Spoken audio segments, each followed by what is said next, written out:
د هندي الفبا مضمون ګلالیو محصلینو او قدرمنو لیدونکو السلام علیکم.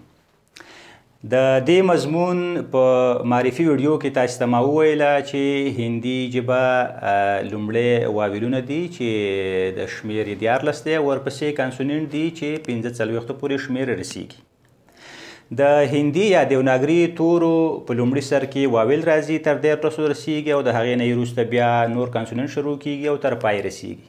لکه د پښتو او یا د انګلیسي داسې نه دي چې له ا نه شروع شي او په یا پای ته ورسیږي او یا له ا نه شروع شي او په زد پای ته ورسیږي او منځ تر منځ واویلونه راشي او بیا وروسته موږ لګیا یو د هغې نه واویلونه رابیلوو. په هندي ژبې یا دیوناګري تورو کې لومړی واویلونه دي او د هغې نه وروسته بیا کانسونینټ دي. نو نن په دې ویډیو کې به زه تاسې ته د هندي ژبې لومړني 3 واویلونو غټ شکلونه در زده کړم. نو راځئ د تختې پر لور ځو. ګوره، یوه خبره په یاد ولرئ چې کله ماشومانو ته موږ د یوې ژبې تورې ور زده کوو نو شکلونو یې ورته په قراره ښایو، خو ولې موږ او تاسې چې لویان یو، تاسې د هندي څانګې محصلین یاستئ او یا نور د هندي ژبې شایقین یاستئ، نو د نورو ژبو په تورو باندې حتما پوهیږئ یا نور داسې سمبولونه شته چې الریډي ستاسې په ذهنونو کې دي. نو د هماغې سمبولونو نه به موږ او تاسې د هندي ژبې د تورو په زده کړه کې ګټه اخلو. مثلا راځو د هندي ژبې لومړني غږ ته. د واویلونو لومړنی غږ چې دی هغه ا دی، یوازې زور. لکه پښتو موږ په ا باندې پیل کوو او انګلیسي په ا باندې پیل کوو. همدغه شانته د دیوناګري توري چې دي دا په ا سره پیل کیږي چې لومړنی غږ دی، خپلواک دی او اندازه د اواز د پښتو د زور په اندازه ده. نو ګرافیم ته راځو. تاسې د انګلیسي ژبې 3 لیکلی شئ. مثلا انګلیسي ژبې 3 مونږ داسې لیکو.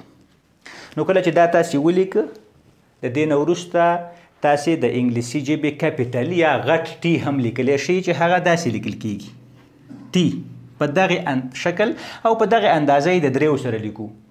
موږ دې کې اضافه څه کوو؟ یوازې او یوازې دا سره وصلوو. نو چې وصل مو کړل دا څه شو؟ دا خپله د هندي ژبې ا غږ شو. ا یې اواز دی او دغه ګرافیم دی. ډېر په اسانۍ باندې ستاسې په ذهن کې د انګلیسي 3 تصویر شته، کیپیټل ټي شته، دغه مو یوازې په دقیقې اندازه باندې یو د بل څنګ ته ولیکل او دغې کرښې په واسطه مو سره یو ځای کړل. نو دا څه شو؟ دا د هندي ژبې ا ګرافیم شو او ا اواویل شو. که چېرې په کلمه کې یې کاروو نو نور تورې خو ستاسې زده نه دي. څنګه وکولی شم دا د سره په کلمه کې وکاروم؟ دا د چپ خوا نه ښي خوا ته لیکل کیږي. نو انګلیسي تاسې پوهیږئ انشاءالله انګلیسي تورو باندې. نو دې سره زه انګلیسي تورې لیکم تر څو دغه غږ ستاسې لا واضح زده شي. مثلا انار، انار، د دې غږ چې دی انار.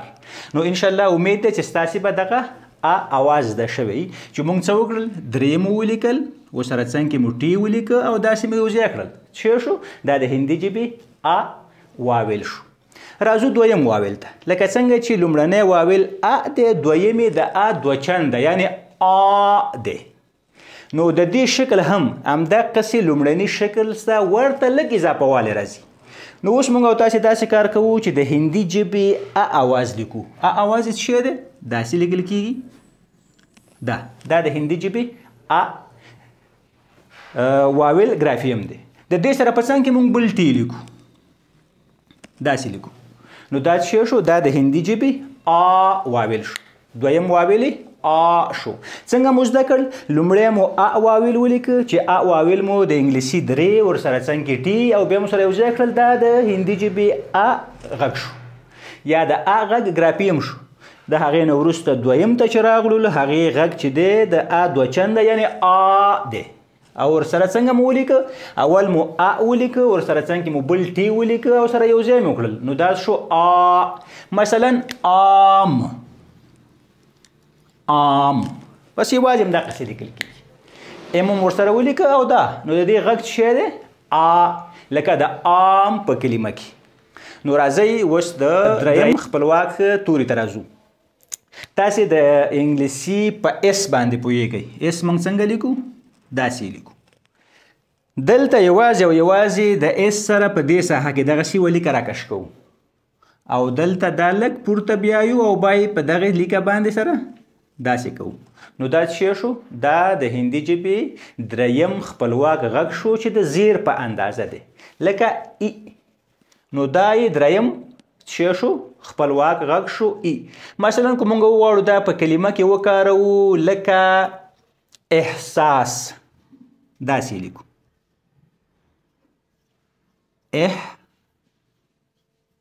احساس. نو د دې غږ اواز اندازه چې ده هغه د ای یعنی د پښتو د زیر معادل ده.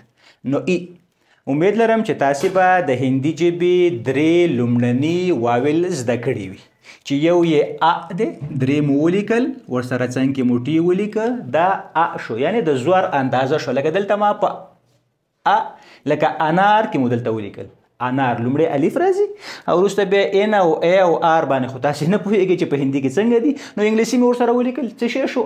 انار. دویم چې دی نو همدغه لومړی ا مو زده کړی، دا مو ولیکه، ورسره څنګ کې مو بل ټي ولیکه، نو دا شو ا یعنی په عام کې، عام پښتو کې مو ته موږ عام ویو او په هندي کې ورته هم عام ویل کیږي. د هغې نه وروسته دریم خپلواک غږ چې و هغه مو اس ولیکه همدغه شانته، دلته مو لږ ښکته کش که، بیا مو دلته ورسره دا اضافه کړه. نو دا څه شو؟ دا د ای خپلواک غږ ګراپیم شو. مثلا په کلمو کې مو داسې ولیکل لکه احساس، یوازې د زیر په اندازه باندې دا غږ دی. نو امید دی چې د هندي ژبې لومړني درې خپلواک توري به ستاسې زده شوي.